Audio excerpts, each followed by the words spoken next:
मैं doctor Asiya Habib, I am working as a consultant gynaecologist at Rahman medical institute. और आज मैं प्री प्रेगनेंसी केयर या प्री कंसेप्शनल केयर जो है उसके बारे में कुछ बातें शेयर करना चाहूँगी अपने लोगों के साथ, जस्ट टू क्रिएट अवेयरनेस कि प्रेगनेंसी से पहले भी कुछ केयर होती है जो कि हमें आइडियली लेनी चाहिए। ठीक है।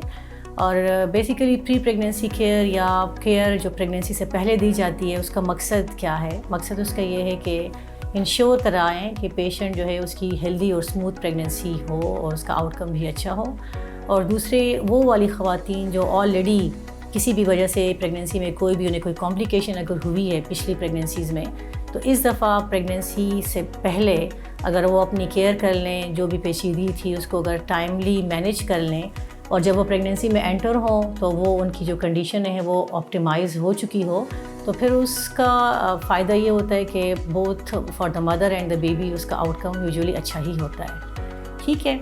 अब ये हम इसका करते कैसे हैं? Pregnancy care, pre pregnancy care का मकसद ये है कि हम पेशेंट को कहते हैं कि आपने जब भी प्रेगनेंसी प्लान करनी हो तो प्रेगनेंसी से पहले आप आएँ, अपने डॉक्टर के साथ विज़िट करें, उनके साथ डिस्कस करें। ठीक है। और डॉक्टर जो है फिर उनसे उनकी डिटेल हिस्ट्री लेते हैं, जो उनकी अगर कोई प्रीवियस प्रेगनेंसी में कोई कॉम्प्लिकेशन थी, अगर कोई कॉम्प्लिकेशन नहीं थी तो जनरल जो जितनी भी उनकी डिटेल हिस्ट्री होती है वो उनसे पूछ लेते हैं। अगर उन्हें कोई मेडिकल कंडीशन है, लाइक अगर कोई हाई ब्लड प्रेशर है, अगर कोई शुगर है या थायराइड का कोई इशू है, ठीक है, उसके लिए वो कोई मेडिसिन ले रहे हैं, वो अपने डॉक्टर के साथ इन टच हैं, अगर हैं तो वो जो कंडीशन है वो उसकी कंट्रोल्ड है, और जो मेडिसिन ले रहे हैं वो उसको हमने रिव्यू करना होता है कि आया अगर वो प्रेगनेंसी कर लेंगे तो वो जो मेडिसिन हैं वो बेबी फ्रेंडली हैं या नहीं हैं, और अगर नहीं है तो फिर वो हमें चेंज करवानी पड़ती हैं। कुछ मेडिसिन हम प्रेगनेंसी से 3 मंथ पहले चेंज करवा लेते हैं, कुछ ऐसी होती हैं जो कि soon once the patient gets pregnant तो फिर उस वक्त हम इनको चेंज ओवर कर देते हैं। ठीक है। और अगर वो सेफ़ हो तो उसी मेडिसिन के साथ उसको कंटिन्यू कर देते हैं। ठीक है। दूसरा जो है उनसे पूछते हैं अगर कोई उनकी कोई फैमिली हिस्ट्री है किसी भी किस्म की कोई बीमारी की, उसके बारे में पूछ लेते हैं। लाइक थैलेसीमिया हमारे इस बेल्ट में बहुत ज़्यादा कॉमन है। ठीक है। अगर किसी पेशेंट को थैलेसीमिया माइनर है तो फिर उसमें ज़रूरी होता है कि हम पूछ लें कि उसका जो पार्टनर है, उसका जो हस्बैंड है, उसको तो उसकी स्क्रीनिंग हो जाए, उसको तो इशू नहीं है, क्योंकि अगर दोनों में इशू हो तो फिर आगे उनके बच्चों में थैलेसीमिया मेजर का रिस्क होता है 1 in 4। ठीक है। उसके लिए फिर हमें जो है आगे प्रेगनेंसी में भी कुछ टेस्ट होते हैं बच्चों की स्क्रीनिंग के लिए कि वेदर बेबी जो है उसको मेजर है या माइनर है, वो फिर आगे हम उनको गाइड कर देते हैं रिगार्डिंग दैट प्रॉब्लम। ठीक है। थैलेसीमिया है, थैलेसीमिया माइनर जो है हमारे उसमें, हमारी इस बिल्ड में थैलेसीमिया माइनर बहुत ज़्यादा कॉमन है।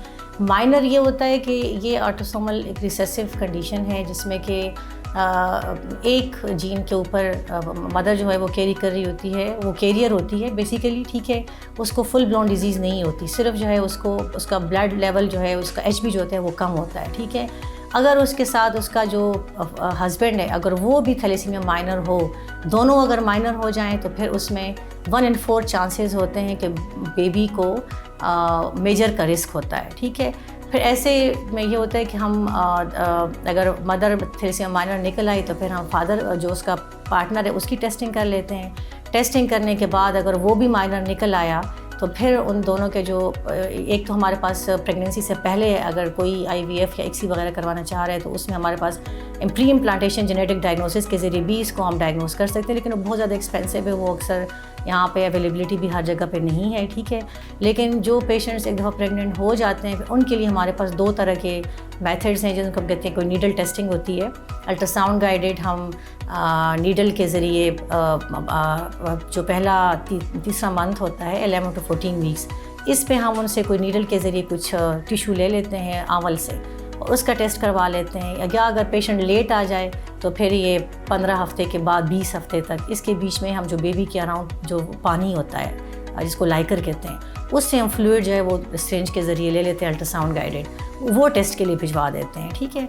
उस टेस्ट से फिर अंदाज़ा हो जाता है कि बेबी में कोई मसला है या नहीं, क्योंकि 1 in 4 चांसेस उसमें बाकी जो है 50% जो है वो कैरियर होते हैं, 25% नॉर्मल होते हैं, ठीक है। तो कैरियर तो कुछ भी नहीं होता, वो जिसको ख़ास सिम्टम्स नहीं होते। अगर उसमें कुछ ऐसा मेजर इशू नहीं हुआ तो प्रेगनेंसी को हम कैरी ऑन कर लेते हैं। अगर मेजर निकल आए तो फिर डिस्कस कर लेते हैं पेशेंट के साथ, व्हाटएवर दे सजेस्ट। अगर वो कहते हैं कि हमने टर्मिनेट करना है तो termination is an option, otherwise if they want to carry तो दे कैन कैरी ऑन। लेकिन फिर उनको बता देते हैं कि इसके कॉन्सिक्वेंसेस क्या होंगे, क्योंकि ऐसे बच्चे ऑब्वियसली सबको पता है कि उनको फिर ब्लड ट्रांसफ्यूजन्स वगैरह की ज़रूरत पड़ती है और दे हैव टू ट्रांसफ्यूज़, ठीक है। अगर बच्चे को थैलेसीमिया मेजर अगर होगा तो वो आपने बहुत सारे देखा होगा अक्सर कि ऐसे बच्चों को हर माह या 2 माह के बाद उनको ब्लड लगता रहता है, ठीक है। मतलब वो ब्लड डिपेंडेंट होते हैं, उनका अपना खून तो प्रॉपर्ली बन नहीं रहा होता, ठीक है। इसलिए उनको बार बार ट्रांसफ्यूजन्स होती रहती हैं और अक्सर फिर ऑब्वियसली जो ब्लड ट्रांसफ्यूजन्स हो रही होती है उसकी अपनी कितनी कॉम्प्लिकेशंस होती हैं जिस्म के अंदर। जब वो जाता है तो उसके सारे जो बॉडी ऑर्गन्स होते हैं उसको इफ़ेक्ट करता है। उस पर ऐसे बच्चों की ग्रोथ रिस्ट्रिक्टेड होती है, इन्फेक्शंस को प्रोन होते हैं, उनको शुगर हो जाती है, बहुत सारे इश्यूज़ उनको होते हैं। फिर इसके बाद जो है उनके हम कुछ टेस्ट वगैरह करवा लेते हैं, जो कुछ रूटीन टेस्ट होते हैं, जैसे ब्लड ग्रुप हो गया, उनका कंप्लीट ब्लड काउंट हम चेक कर लेते हैं कि कोई खून की कमी वगैरह तो नहीं है। अगर खून की कमी हो तो हमारी कोशिश यही होती है कि प्रेगनेंसी से पहले ही उनको ठीक करवा दें, ताकि जब वो प्रेगनेंसी में प्रेग्नेंट हों तो वो हेल्दी हों, फिट हों, ठीक है, और वो प्रेगनेंसी को कैरी ऑन कर सकें, सही। फिर इसके अलावा जो है फिर इन्वेस्टिगेशंस और हिस्ट्री के बाद फिर हम उन्हें कुछ एडवाइस देते हैं। एडवाइस में जो हमारी सबसे जो इम्पोर्टेंट एडवाइस है वो है लाइफस्टाइल मॉडिफिकेशन, क्योंकि हम बार बार कहते रहते हैं कि हेल्दी ईटिंग, अपनी डाइट अपनी अच्छी रखनी है, ठीक है, जिसमें कि बैलेंस डाइट हो, जिसमें कि सब्जियां, फ्रूट्स, ठीक है, सब चिकन, गोश्त, पोल्ट्री, मिल्क, सब कुछ होना चाहिए, ठीक है।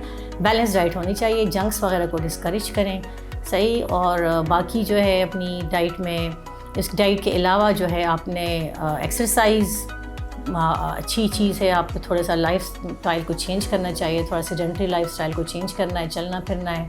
और सबसे इम्पोर्टेंट चीज़ आपने अपना वेट जो है वो ऑप्टिमाइज़ करना है बिफ़ोर गेटिंग प्रेग्नेंट, क्योंकि जो नॉर्मल BMI है वो 19 to 25 तक जो है वो हमारा नॉर्मल BMI होता है।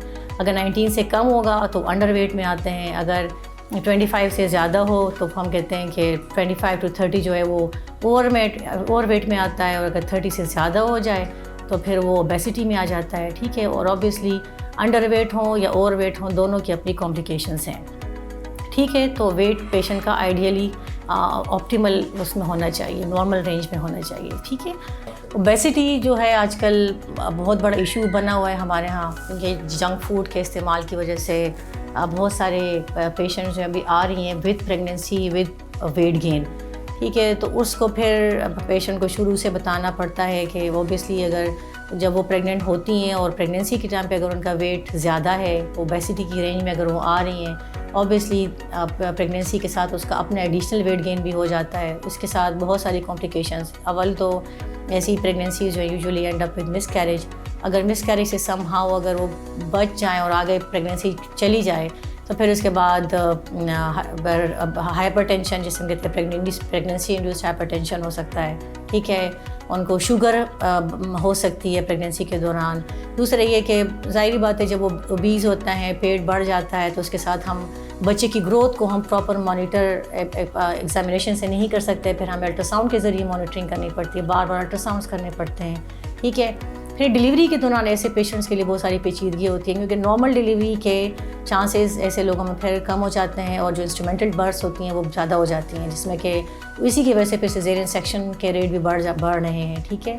और ऑब्वियसली ओबीज़ पेशेंट्स होते हैं वो उनमें ज़्यादा रिस्क होता है वूंड इन्फेक्शंस का।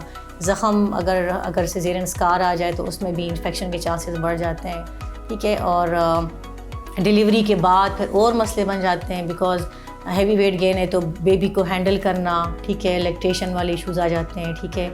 और उसके अलावा जो है ये वाले पेशेंट्स होते हैं बहुत ज़्यादा प्रोन होते हैं कि कहीं उनके लेग्स में ये ब्लड क्लॉट ना आ जाए। तो ये सारी कॉम्प्लिकेशंस जो हैं ओबेसिटी रिलेटेड हैं, तो जितना ज़्यादा वेट ऑप्टिमाइज़ करेंगे before getting pregnant, that will be good for both the mother and the baby. फिर उसके साथ ही हम उनका वैक्सीनेशन स्टेटस पूछ लेते हैं कि वो वैक्सीनेटेड हैं या नहीं है। कोविड गुजरा है तो कोविड वैक्सीनेशन ली है। अगर किसी को कोई चेस्ट इन्फेक्शंस होते हैं तो उन्होंने पेशेंट्स को हम रिकमेंड करते हैं कि फ्लू वैक्सीन ले लें, ठीक है। और इसके अलावा अगर जो भी उनको कि अकॉर्डिंग टू देयर कंडीशन अगर कोई वैक्सीन उनको रिक्वायर्ड है तो वो अपना करवा लें, ठीक है। फिर उसके अलावा हम उन्हें कुछ एडवाइस, कुछ मेडिसिन दे देते हैं इन टर्म्स ऑफ कुछ सप्लीमेंट्स हो गए, जैसे फोलिक एसिड हम पेशेंट्स को दे देते हैं। जो लो रिस्क पेशेंट्स होते हैं जिनमें किसी किस्म का कोई रिस्क फैक्टर नहीं होता तो उनको हम low dose folic acid that is 400 microgram हम स्टार्ट कर देते हैं। Ideally should have been started 3 months before, ठीक है। और जो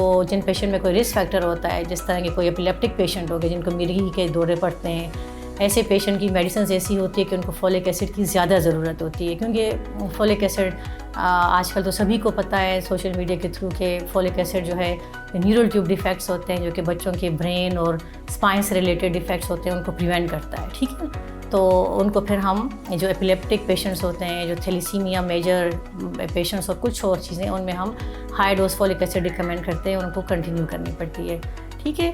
तो ये सारी चीज़ें हैं जो कि हम पेशेंट को उनके विज़िट में सारी डिटेल में बता देते हैं। तो जो भी पेशेंट हो, चाहे वो लो रिस्क है या हाई रिस्क प्रेगनेंसीज़ हैं, तो हमारी एडवाइस उनके लिए यही होती है कि before getting pregnant if they are planning and they have some sort of concerns तो do discuss with their consultant, ताकि एक दफ़ा जब वो प्रेग्नेंट हों तो वो हेल्दी हों, फिट हों, ताकि वो उनका आउटकम भी अच्छा हो।